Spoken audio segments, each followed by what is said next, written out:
Pokemon fans, we are back to the point in this cycle where things are awful.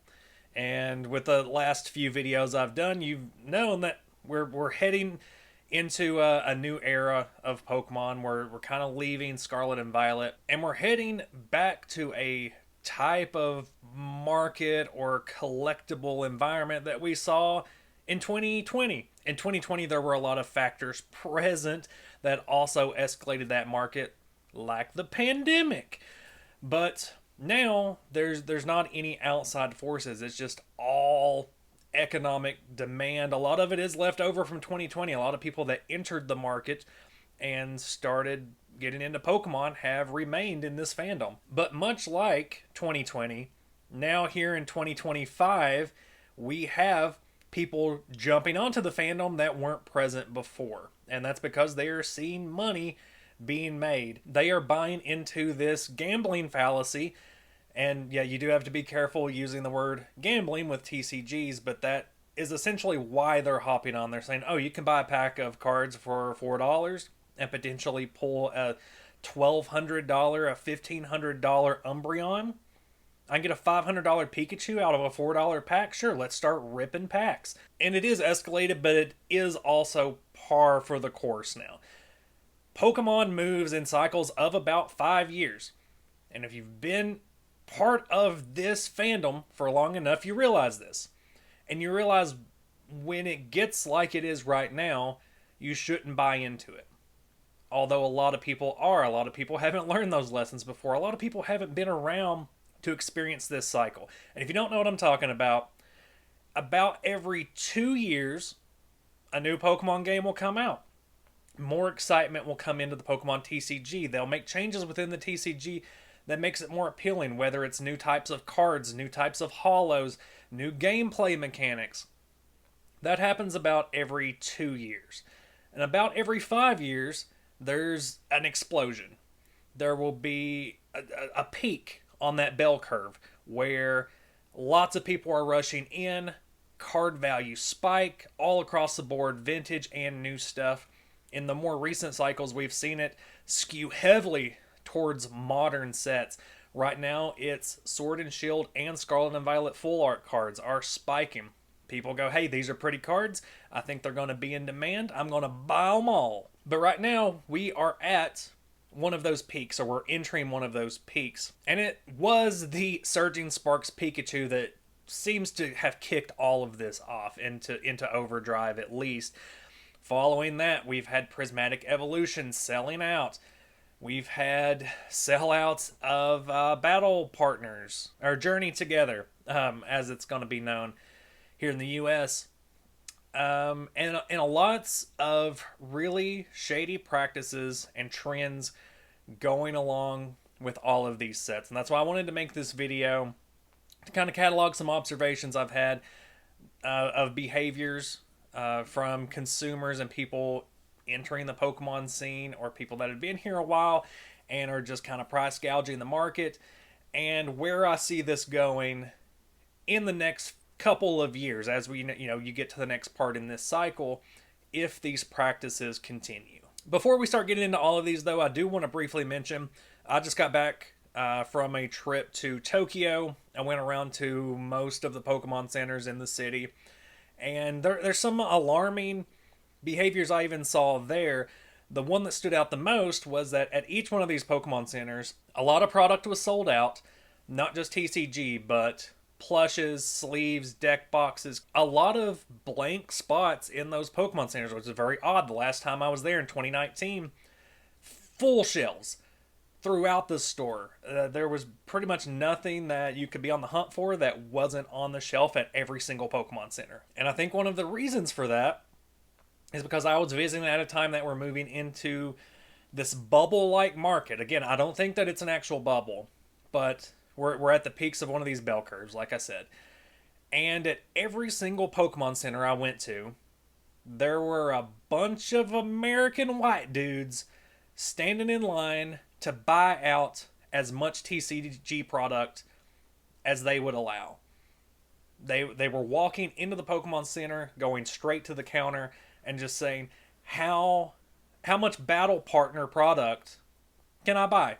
And whatever they said, that's what they would buy, and then they would leave. And that absolutely blows for Japanese Pokemon fans that just want product, for American consumers, because essentially now that TCG Player is buying and selling Japanese cards, those are going directly onto TCG Player with a marked up price, which we'll talk about later. That is one of the trends that is going to eventually kill a lot of the fandom. But it was really disappointing, and it's very disheartening as a Pokemon fan, a long time collector and player of the card game, to see it reduced to American dudes flying to Tokyo and buying a bunch of products so that they can scalp it. And markups are the number one thing I want to address in this video. So if you're not going to watch all the way to the end, or you're not going to pay attention to anything else I say, please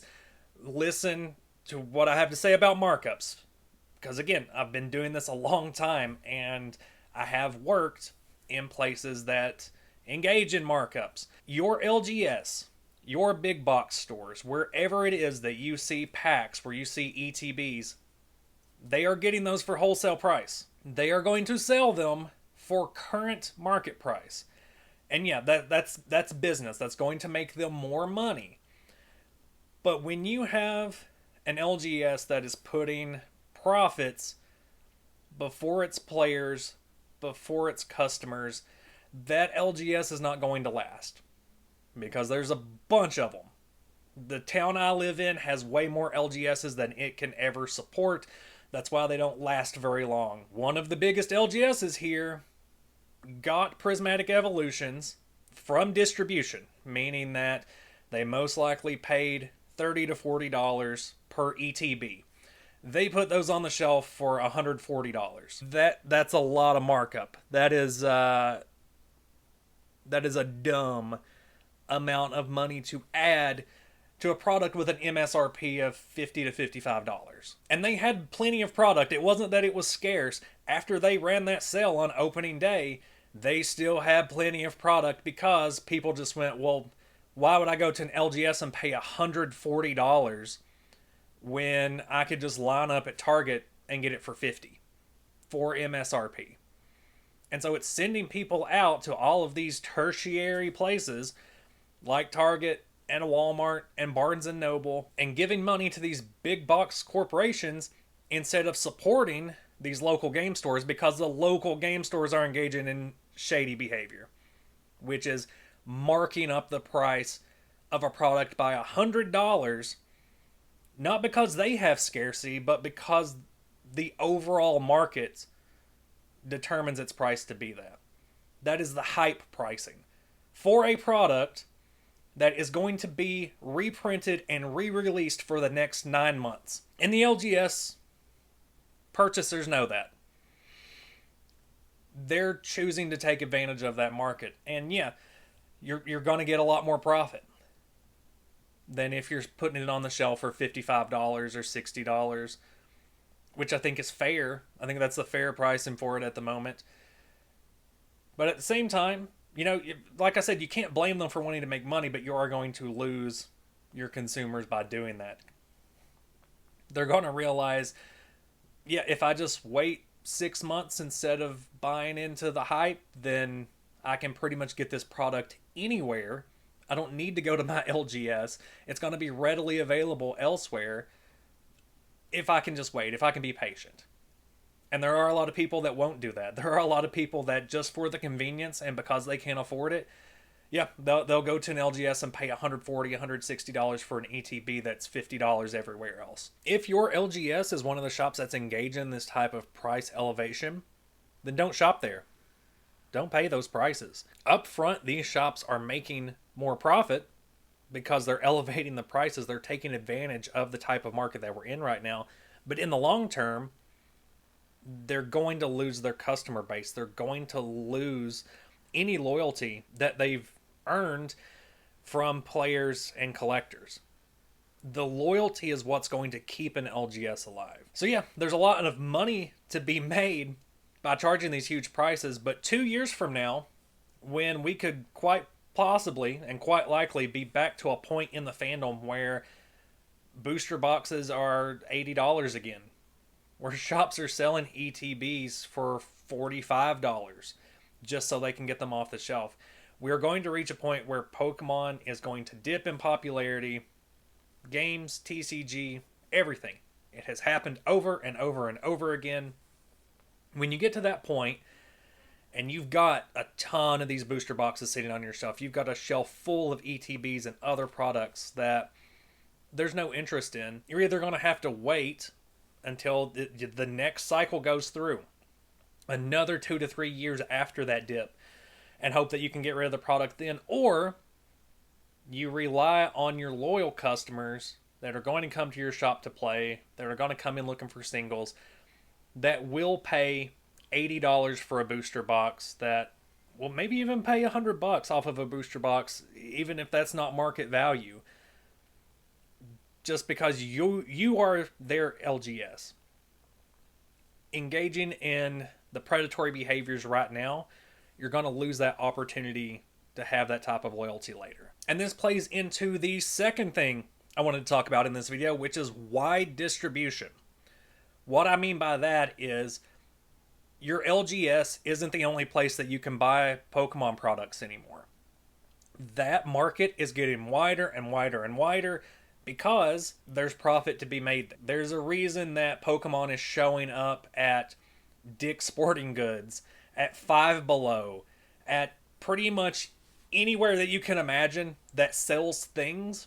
They want in on Pokemon cards because they know if they put packs on the shelf, they're going to sell. It's easy money, it's fast money. What that does in turn is reduce allocations for each of these stores that want to have that product. Distribution doesn't have an infinite amount of ETBs. So on the localized level, for your LGS, what you're going to see in reports, what you're going to hear when you're talking to these LGS workers and owners, is that for Journey Together, their allocation went from 500 ETBs to 200 because more and more stores are wanting them. Because Dick's Sporting Goods wants to sell Journey Together ETBs, distribution has to allocate to them. Well, they don't have to, but they will allocate to them. So if you are an LGS and your allocation is reduced from 500 to 200, or from 1,000 to 600, then you are probably more inclined to engage in markups, because to you it does seem like there's scarcity because you're receiving less product than you're used to. So I'm not blaming LGSs for engaging in markups. I still think it's scummy, especially when your markup is more than 3 times what you paid for the product. But there are reports also saying that a lot of distributors are saying, because we have so many stores that we're sending product to, not only are we sending you less, but we're going to have to charge you more for it. So an ETB that used to be $30 wholesale is now $40 or $45 wholesale, which again, in turn, is going to cause some sort of markup. And that also feeds into the third thing I want to talk about, which is scalping. Scalping is going to happen for any product with high demand. There are going to be people that show up to Target, that they get information from the people that stock it or from distributors on when that product is going to enter the store and hit the shelf. They show up before it's even on the shelf.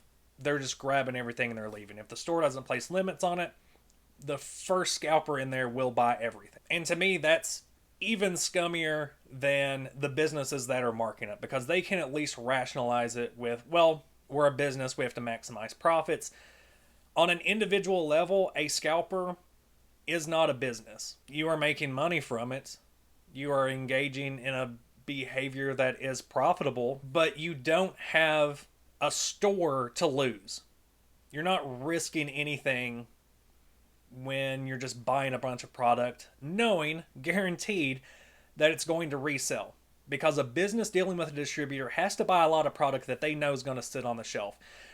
Your Orbeetle VMAX collector boxes. When you buy those, you know that those are going to sit on your shelf for 2 to 5 years, and the only reason they're ever going to sell is when the packs inside increase in price because they're no longer in print.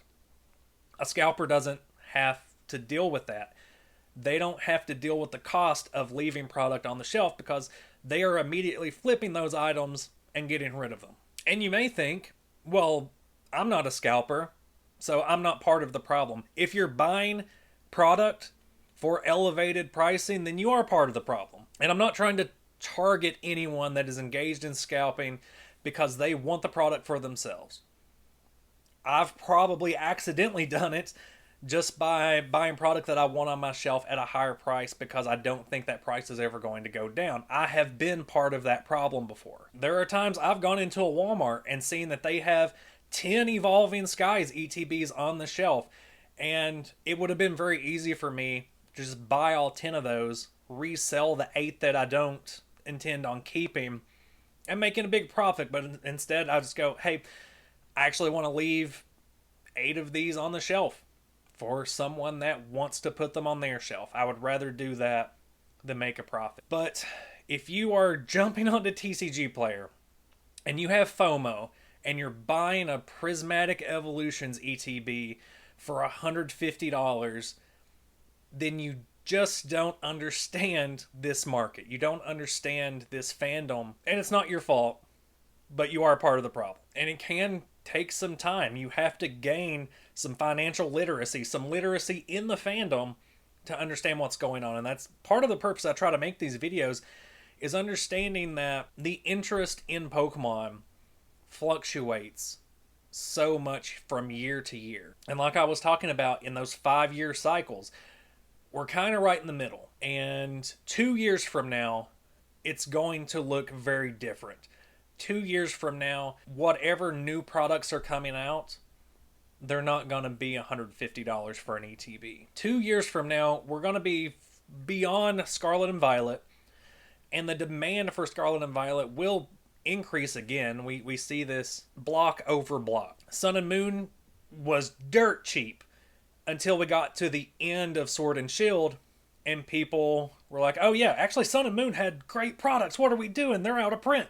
Started buying them up. Prices shot up. Now that we're at the end of Scarlet and Violet, we're seeing people going back to Sword and Shield, buying up all that product because there's legit scarcity now. Aside from Crown Zenith, probably not going to see any more prints on Sword and Shield product. When it comes to these current products, like Prismatic Evolutions, like Journey Together, like whatever our next set is that has Cynthia's Garchomp in it, like the Rocket set, there's going to be inflated prices because of FOMO, because of scalpers.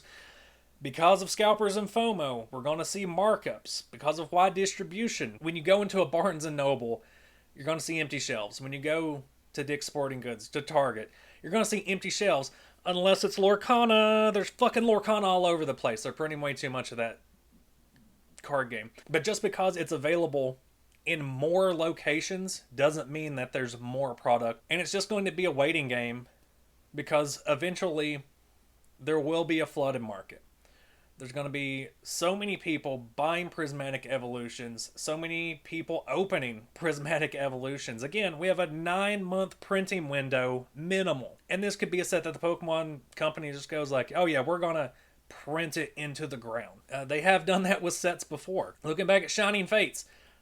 Shining Fates ETBs were over $100 for a while. And then the Pokemon company just went, okay, well, we're going to print more of it. Clearly the demand is there. And then ETBs went back down to $40. I can foresee that happening in the near future.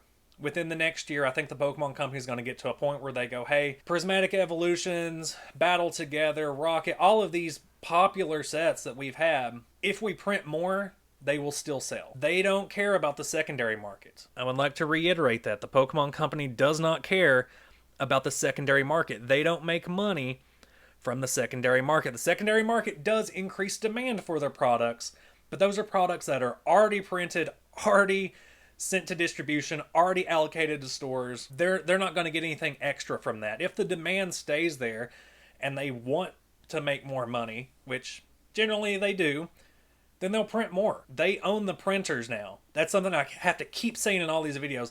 The Pokemon company doesn't have to wait in line to get new product out there. They own the printers. And with that in mind, I want to talk about the fourth factor that I'm seeing at play here that I think is only going to be negative for the fandom, which is the Pokemon Center introducing queues for product. And in theory, this seems like a good idea. Like, oh, if they introduce queues, then it filters out all the bots that are buying up product as soon as it goes live. But in practice, that is not what happens. And it doesn't help very much. I know this because I have been dealing with Magic the Gathering queues for secret layers. If you don't know about the Marvel secret layer that Magic the Gathering had, it was a whole debacle where people like me logged on as soon as the product went live. Within 30 seconds of this product going live, I logged on, I got in the queue, and I was queued for almost 4 hours. When my time in the line finally came, I was unqueued. They said, hey, you can buy a product now, except, oops, it's all sold out. So you had all these people that waited in line for hours and hours and still couldn't buy the product. And that was because people were using backdoors. People had codes or they had URLs that essentially let them skip the queue, go straight to the product, fill up their carts. And there's a lot of lessons to be learned from this secret layer process. Was that, number one, the queues don't work because there are people that can work around the queues. They will find ways to get this product. If they are dead set on getting it and scalping it, then they will use those methods. The other thing is the aftermarket. So if you go and look at those secret layers now, one of them is selling below MSRP. It's actually selling for less than it was sold as a secret layer from the website directly. And most of the others are really only sitting at about 50% above what they originally sold for at retail. With the exception of the Storm one, which is, maybe about twice what it was. But that's just because it's a very powerful commander. In Magic the Gathering, the actual playability of a card matters more than what it aesthetically has going on, which is, separate from Pokemon. But I think this core principles still apply to where if you put queues on these products, then for one, you're making it harder for people to buy. People like me that are working for at least 10 hours a day, so I can't just pause my job to go hop onto the Pokemon Center, enter a queue, wait there for however long it's going to take, and then see if I can get product. That it doesn't seem like a very good solution to what's been going on. Generally, what the Pokemon Center has been doing has worked. Generally, when they put up a product, and they send out those emails saying, hey, this product is now available, as a perk of being a part of their newsletter. And then you hop on there and that product is generally up for a day or two. You've got all the time in the world, it seems like, to go in on getting a couple of ETBs if that's what you want for your shelf. Adding a longer, more complicated process to that is only going to get people more frustrated. I think that the lottery system that Japan is using is better than this system of queues. Because overall, the solution is just increase the print run. If you know from the sales of the past two sets that people are wanting more product, that people are upset that they can't get product for a reasonable price, then maybe increase the print run for the next couple sets and then adjust more after that if you have to.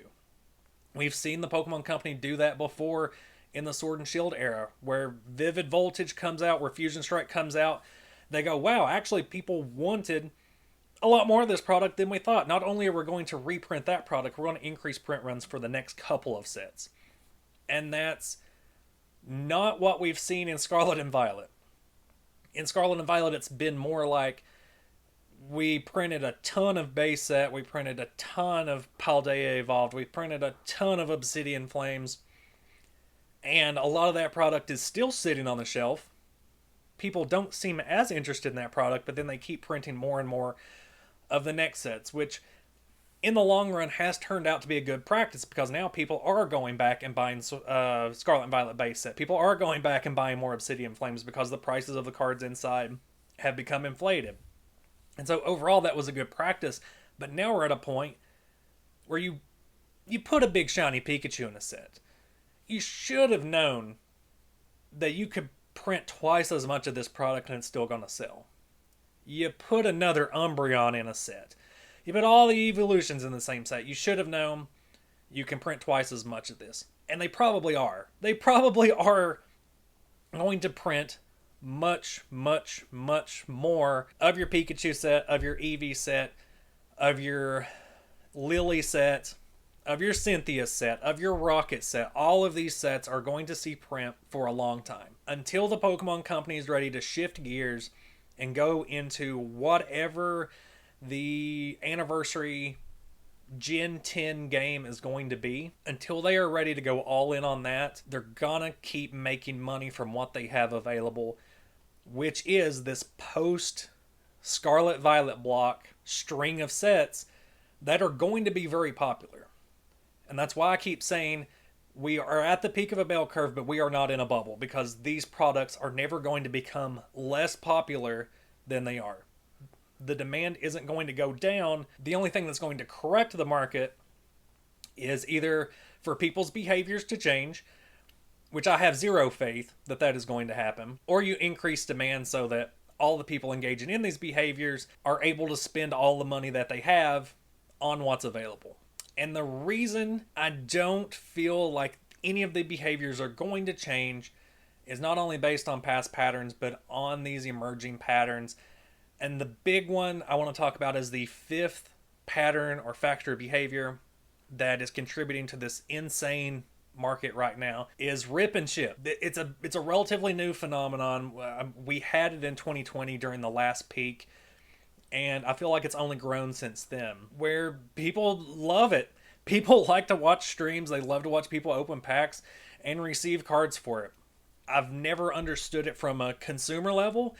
I don't get any joy from watching another person open a pack and go, wow, now I can get the cards that they opened. No, I would rather just pay for the pack and enjoy that dopamine hit of seeing what I get out of the pack myself. Which for Pokemon, I've not opened packs in, I think it was Silver Tempest was the last set I actually bought a box and opened packs for. I just started buying singles. At that point, it wasn't feasible for me. I also stopped playing around that time, so it wasn't like I was, using a lot of the uncommons and common cards I was getting. Once Sableye made me not want to play the game anymore, I stopped buying boxes. I just started buying the singles of the cards that I liked. As I went into managing an LGS, I realized that, man, people make so much money from it. They'll come in and they'll take whatever you have. As long as they feel like they're getting a decent deal on it, they'll pay $600 for an XY era box, just because it's going to increase viewership on the rip and ship. It's the hits in those sets have become more inflated, and it's become its own microcosm within the fandom that contributes to all of these other factors. It's not just one thing that's raising prices. There's nothing to really point the finger at. It's all of these individual factors that play off of one another, that enhance and elevate one another to a point where you just see a market where all of these factors make it feel really bad to be a collector, to be someone that just wants the product for themselves, and you can't. So on an individual level, what can I do that is going to help alleviate all this for everyone else? What can you do that is going to avoid contributing to a lot of these poor behaviors, a lot of these negative factors that are influencing the market? The biggest thing is don't engage in it. If an LGS is being scummy and they're inflating the price on an ETB by $100, just don't buy it. That's a poor financial decision.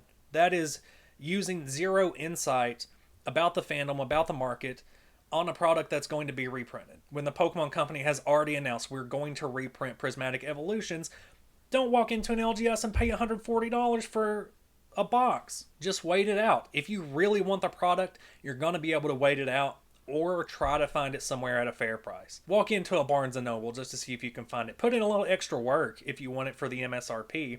The easy way out is feeding into these scummy behavior. When it comes to singles, buy within the first 2 weeks of release. Historically, with Scarlet and Violet and with Sword and Shield, that's what we've seen is the best practice. If you wait too long, we'll have to deal with buyouts. I learned it with the Paldea Evolved Magikarp, where I said, nah, $60 is too much to pay for that card. I'm going to wait it out. It's twice that now. I did it with the Surging Sparks Milotic, where I said, wow, that $70 is way too much for that card. I'm going to wait it out. It's 120 or 130 now. I haven't checked in a minute. But what we see is, give it enough time. Don't pay pre-order pricing, because that's always going to be elevated. Let people open packs. Let people understand what the pull rates actually are for that set, because they can change from set to set. And then once you get that established value at the 1 week or 2 week mark, that's when you buy, because that is when you're buying it generally at its actual value, not the escalated value caused by buyouts and scalpers and everything I've been talking about in this video. To wrap up this video, I do want to plug someone else on YouTube. His name is Danny Phantump. If you haven't seen him already, he is someone that runs a Pokemon TCG business, and he's very transparent about his numbers, about his practices, and about what he is observing from distributors, from buyers, from going to big competitions and selling singles. He provides some really great information and legitimately seems to be in the business for the people interested in Pokemon cards, for people within the fandom, and he does his best to cater to those people and to shut out scalpers and shops that want to inflate product. He recently did a video that I feel was very telling for where the market is right now. I'm going to link that down in the description and up in one of these things, if I can do one of the tags. Go check him out. He has a great channel. I find that a lot of my videos are turning into these more like Pokemon finance, look, market watch kind of things, which I enjoy. I don't want my channel to become specifically that, because there are people that do it much better than I'm going to be able to. But I appreciate you watching this video. Please don't engage in these poor behaviors that ruin the market for people that are actually in it. If you're viewing this channel, I'm assuming that you are a Pokemon fan that just wants Pokemon products so that you can enjoy it, so that people you care about can enjoy it. And let me know your thoughts on everything I talk about today, with wide distribution, markups, scalping, these queues that are going to begin on the Pokemon Center, and with ripper shippers. I'm sure I'm going to get some comments on that one, and people that rip and ship. I'm not blaming you. If you rip and ship, then that's a nice little business for you. It's just understand that it does contribute to a much larger problem. Buy products that you like, but only when they're at a reasonable price that you can afford and that feel comfortable for you. I don't think it goes very far beyond that.